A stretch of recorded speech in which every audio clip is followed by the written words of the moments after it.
First, he lifted up his eyes and saw the well-watered plain. Then he pitched his tent toward Sodom.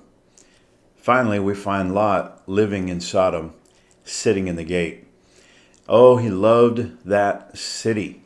He loved the business, the activity, the commerce, the merchandise, the ability to just have whatever kind of entertainment that you wanted. And his family was fully integrated into the city of Sodom. But when the time came for God to judge the city, Uncle Abraham had been praying for him. And Abraham had prayed for even 10 righteous people to be spared out of that city. But there was only one. And so the angels were sent to get Lot and his family out. Well, most of his family wouldn't pay any attention to him. And even his wife, she didn't want to go. But the angel told him, he said, in Genesis chapter 19, verse 16, while he lingered, the men laid hold upon his hand, and upon the hand of his wife, and upon the hand of his 2 daughters, the Lord being merciful unto him. And they brought him forth and set him without the city. And it came to pass, when they had brought them forth abroad, that he said, escape for thy life. Look not behind thee, neither stay thou in the plain. Escape to the mountain, lest thou be consumed.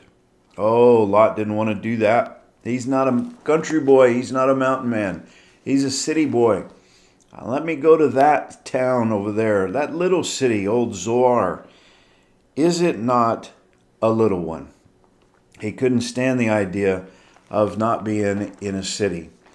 And the Bible tells us that the angels literally had to drag them out of the city. But his wife looked back from behind him, and she became a pillar of salt. Well, what a tragic scenario and story for us, but we are intended by the Lord Jesus Christ to understand this and to know this story, because he's going to bring it up. In Luke chapter 17, they ask him, hey, when's the kingdom of heaven going to come? And he begins to give them some of the same things that we find in the Olivet Discourse, Matthew 24 and Luke 21 and Mark 13. And he says, likewise also it was, Luke 17:28, in the days of Lot. They did eat, they drank, they bought, they sold, they planted, they builded. But the same day that Lot went out of Sodom, it rained fire and brimstone from heaven and destroyed them all. Even thus shall it be in the day when the Son of Man is revealed. The second coming of Christ is going to be like the overthrow of Sodom and Gomorrah, Jesus says. And he says, in that day, he which shall be upon the housetop and his stuff in the house, let him not come down to take it away. And he that is in the field, let him likewise not return back. Remember Lot's wife. Jesus wants for us to understand that, to look back to the book of Genesis and remember what God did with Sodom and Gomorrah. When the Lord Jesus returns at his second coming, he is going to bring a judgment similar to what Sodom and Gomorrah experienced. And here's what he's looking for. He's looking for those who are still here, the ones that are going to be followers of him. He's told them beforehand, if you're in the city of Jerusalem, if you're in the area of Judea, and these things begin to happen, do not go back. Run, because incredible judgment is coming.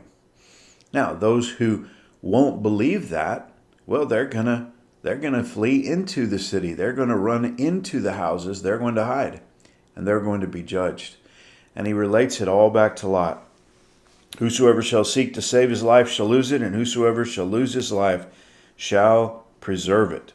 He goes on to talk about this great overthrow that's going to take place. I just want to encourage you today. The Bible tells us in 1 John chapter 2 and verse 15, love not the world, neither the things that are in the world. If any man love the world, the love of the Father is not in him. Lot's wife loved that world that she lived in. She loved that city and the debauchery that it was a part of.